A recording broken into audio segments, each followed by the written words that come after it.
xog aan helnay ayaa waxay xaqiijinaysaa in taliyaha ciidanka xoogga dalka General Odawa Yuusuf Raage uu xilkii ka qaaday taliyaha ciidanka ilaalada madaxtooyada oo loo haysto inuu qaatay isla markaana uu fuliyay amar qaldan taliyahaas oo lagu magacaabo Xasan Aadan Dhicis waxaa lagu eedeeyay inuu bixiyo amarkii shalay la iskugu dayay in ra'iisul wasaare Maxamed Xuseen Roble looga hor istaago inuu xafiiskiisa tago xogtan oo aan ka helnay ilo xog ogaal ah oo ka tirsan xafiiska ra'iisul wasaaraha ayaa intaas ku dareysa in taliyaha cusub ee ilaalada madaxtooyada loo magacaabay gaashaan la dhexe Axmed Maxamuud Xasan Axmed Geele sida aan xogta ku helnay Korneel Axmed Geele ayaa qaraabo dhow la ah wasiirka amniga gudaha Cabdullaahi Maxamed Nuur waxaana taliyaha ciidanka xoogga dalka Odawa Yuusuf Raage uu soo gudbiyay oo ka dalbaday inuu xilkaasi u magacaabo ra'iisul wasaare Maxamed Xuseen Roble sidoo kale xogtan waxa ay tilmaamaysaa in la xiray taliyihii xilka laga qaaday ee ciidanka ilaalada madaxtooyada Xasan Dhicis waxaana lagu eedeeyay in uu qaatay isla markaana uu fuliyay amar qaldan iyo inuu dalka geliyay qalqal amni oo halis ah madaxweynihii hore ee dalka Maxamed Cabdullaahi Farmaajo ayaa dafiray oo sargaalkaasi ku inkiray inuu bixiyo amarka ay ciidanku ku galeen xafiiska ra'iisul wasaaraha dalka halka sargaalka la xirayna uu ku dooday in Farmaajo uu bixiyo amarkaasi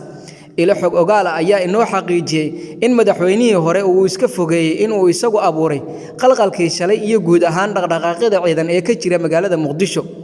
saraakiishii ciidanka badbaado qaran oo shir jaraa'id ku qabtay afaafka hore ee barta control ee taale sayidka lagana ilaaliyo madaxtooyada Soomaaliya ayaa ku goodiyay inay soo qabanayaan madaxweynihii hore ee dalka Maxamed Cabdullaahi Farmaajo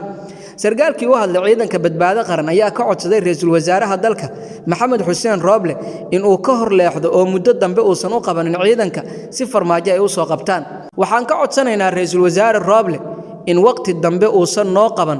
oo uu naga hor wareego Roble hana gaarsiinin in anagu kala dhimanno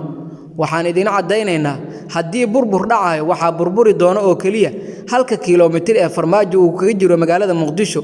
intaan ka badan nagu sii xad gudbi maayo Farmaajo bulshadana waxaan ka codsanaynaa garab istaag ayuu yiri sargaalka u hadlay ciidamada badbaado qaran kuna sugan agagaarka madaxtooyada ee Villa Soomaaliya talaabadan ayaa cadeyn u ah in Roble uu si toos ah ula wareegay guud ahaan dalka isla markaana Farmaajo uu la mid yahay musharaxiinta kale sida uu shalayba sheegay ra'iisul wasaare Maxamed Xuseen Roble ra'iisul wasaaraha dalka Maxamed Xuseen Roble ayaa waxa si weyn u taageeraya waxgaradka aqoon-yahanka guud ahaan shacabka Soomaaliyeed iyo xubnaha beesha caalamka waxaana ugu dambeeyay Mareykanka oo hanjabaadna u diray madaxweynaha waqtigu ka dhamaaday ee Maxamed Cabdullaahi